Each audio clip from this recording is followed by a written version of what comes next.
So the Poppy Playtime ARG has been updated again, and I wasn't originally going to make a video on this one because honestly I just didn't want to bombard you every single time the ARG updated, but I've had just an absolute ton of comments come through about the ARG even after I made a post about it, so I'm just going to assume that many of you haven't seen my post, and I'll update you in this video instead. But I'm going to talk about the ARG being updated yet again, and once again just sort of reiterate what it is for anybody that might not have seen it yet. And I will leave a link down in the description below. Apparently quite a few of you couldn't find it, even though it's definitely there in my previous video, so I'll make it as obvious as possible for you this time. But I want to talk about that, and I also want to talk about a couple of different sort of things that are coming up on the channel, some videos that are coming up and things like that. So if you don't want to deal with that kind of stuff, what I'll do is I'll talk about the Poppy Playtime stuff first, and then I'll talk about the future of the channel and all that kind of stuff secondly. So feel free to skip the rest of the video if you're not interested. So if you haven't seen the Poppy Playtime ARG yet, which an ARG, by the way, is an alternate reality game. Now these are things that happen nowadays with the internet and stuff like that. Sometimes movies do this, sometimes games, sometimes just branding and things like that. Just marketing sometimes decides to do ARGs. But alternate reality games are usually a website or an app or a game even, something that is made to look like it's real, and it's obviously not.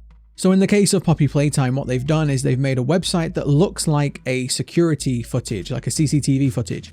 And it clearly isn't, we all know it isn't, but it's made to look as close to that as possible. And what this is designed to do is this is designed to be a mystery. Usually ARGs are some sort of mystery, and that's the game. That's why it's called an alternate reality game. The game is figuring out the mystery and what's going on and why it's there. And these things quite often just sort of pop up out of nowhere, and they kind of just let people sort of explore them and figure them out for themselves. But what's pretty obviously happening in this one is we have these 3 different CCTV cameras, and things are changing. Now I've already kind of debunked them. They're not live feeds. They are just GIFs, unfortunately, but it's still really interesting, and they have already changed. Camera 1 at least has changed. So there's 3 cameras: camera 1, camera 8, and camera 27. And the 1 is the main area where we first meet Huggy, 1 is the make a friend machine, and 1 is the big Poppy door.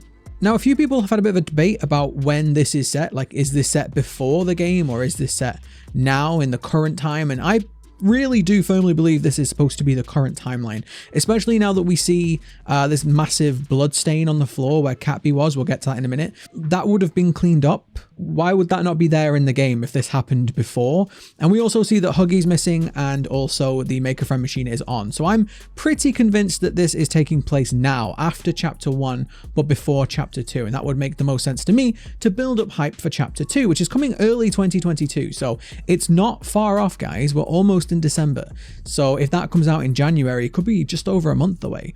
So I really do think that this is set in between chapter 1 and chapter 2, and whatever is going on in this factory is probably the next monster or the next doll, the next toy that we're going to encounter. And some people, I really like this, some people have theorized that it could be Bron, and I kind of hope it is, because I don't know how they're going to make Bron scary, but I'm really excited to see if they can. That's a listen, Bron's kind of cute, so is CATBEE. If you can make either of those scary, good luck to you.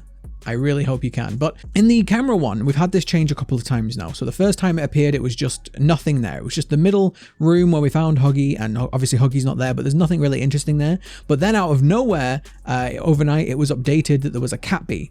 And now the CATBEE is gone. It's been dragged off by the looks of things because there's this big blood smear on the floor. So something or someone has dragged the CATBEE away, which is really interesting, because why would it drag it away? I mean, it kind of already looked dead to me. I don't know, but why would it drag it away? Is it dragged away to eat it? Which again kind of implies Bron to me. Bron does like to eat after all.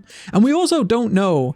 Everyone assumes that Huggy's the one going around eating all of these dead dolls that we found. We don't know if it was Huggy. A lot of people have theorized that when Laith Pierre says that they have some pretty nasty, or he says that they have the laser tripwires, which I don't know if that's true or not, but then that's the most tame security measure, with a hand of Huggy Wuggy on that VHS tape. A lot of people have theorized that Huggy is just the security, and that's why he chases you. He's trying to stop you from getting to the, the areas you're not supposed to get to. And that's why he was fine when you were in the open area, but as soon as you were like getting towards the closed off areas, that's when he started to become aggressive. So maybe that's true. So who then is eating all the other dolls? Now it could be Brom. I think that would be really interesting. But another thing that some people have talked about, which I think this is a really cool idea, is that where did that CATBEE come from? Because we actually made a CATBEE in the chapter 1. We had to make a CATBEE to get through the door that triggers Huggy. And we don't actually see where that doll goes. I think it goes up in the chute or something, but we don't know where it went after that.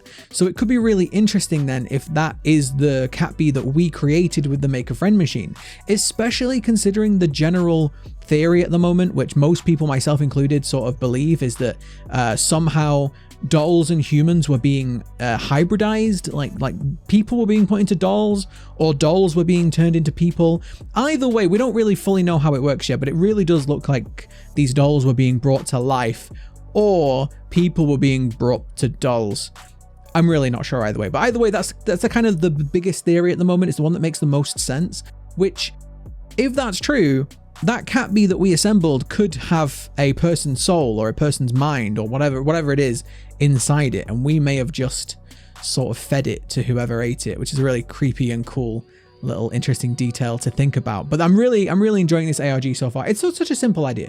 Such a simple idea, but it is something that is keeping me excited, keeping my hype up until chapter 2 comes out. And on that note, if you haven't already heard, whenever chapter 2 comes out, whatever day that is, I will be streaming it here on YouTube. So make sure that you are subscribed, because I don't usually promote when I go live, and also my streams don't really have a schedule. So if you subscribe and hit the notification bell, you'll be way more likely to know when I go live, and then you won't miss it. So whenever chapter 2 comes out, that day I'll be streaming it. So that's pretty much all I have to say on the Poppy Playtime ARG. Like I say, I do make posts about this kind of thing just because I feel like there's usually not a lot of point in talking about it if I've already talked about it once, and I have already talked about this ARG a couple of times now.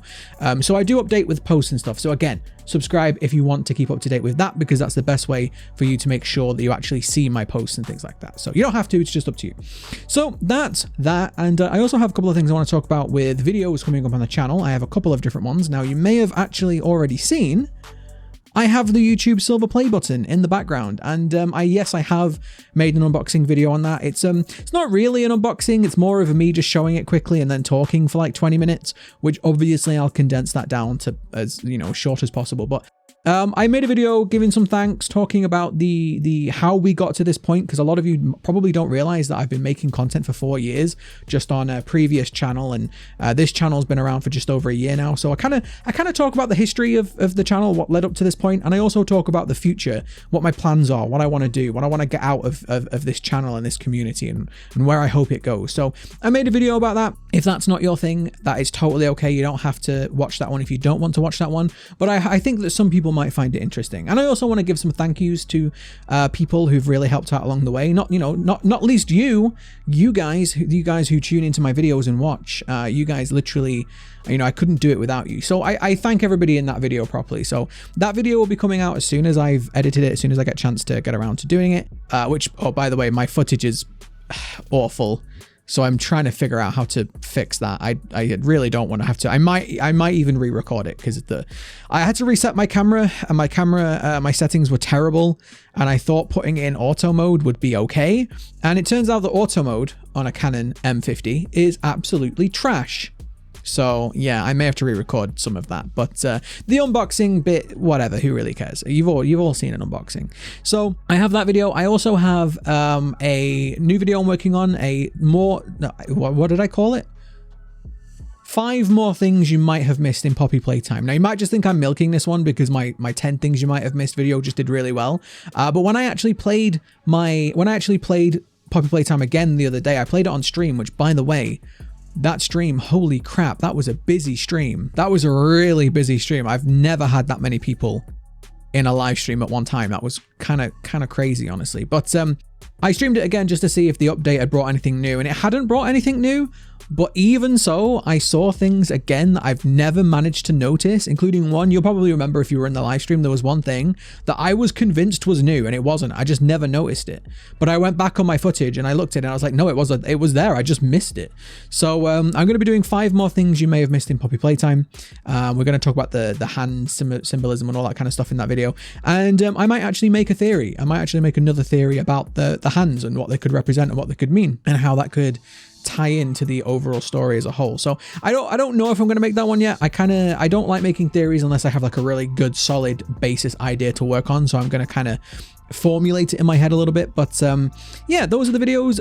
Right now, actually, I'm waiting right this second. It's 10 to 7. I'm waiting to see if the VHS beta is going to be launched. And yes, I say beta because I'm from England. And if that triggers you, wait until you hear how I say Omega.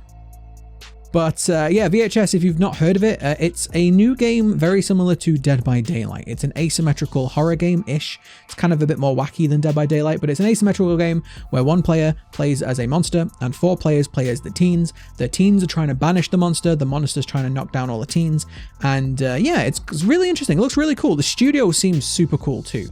And they were actually supposed to launch the closed beta yesterday, and unfortunately they had some real bad technical difficulties, so they've been working really hard overnight and today to try and get that fixed. So if they do get it fixed and I do get a key, because it is a closed beta, so if I do get accepted, if I do get a key to it, I might stream that today. So if I might even be live now. If you're watching this video as it goes up, once you finish watching it, check, because I could even be live now. That's if I get a key, and that's if they get the problems sorted by today. So we'll see. It's probably not a game I'm going to make a lot of content on, because it's not really story based, and most of my videos are lore and theory and things like that. And I doubt maybe I could make a theory on the game, maybe, but it's not going to be a game that I focus on heavily. It's just going to be a game that I probably play now and again. So I thought maybe you guys would like to see the closed beta for that if I get in.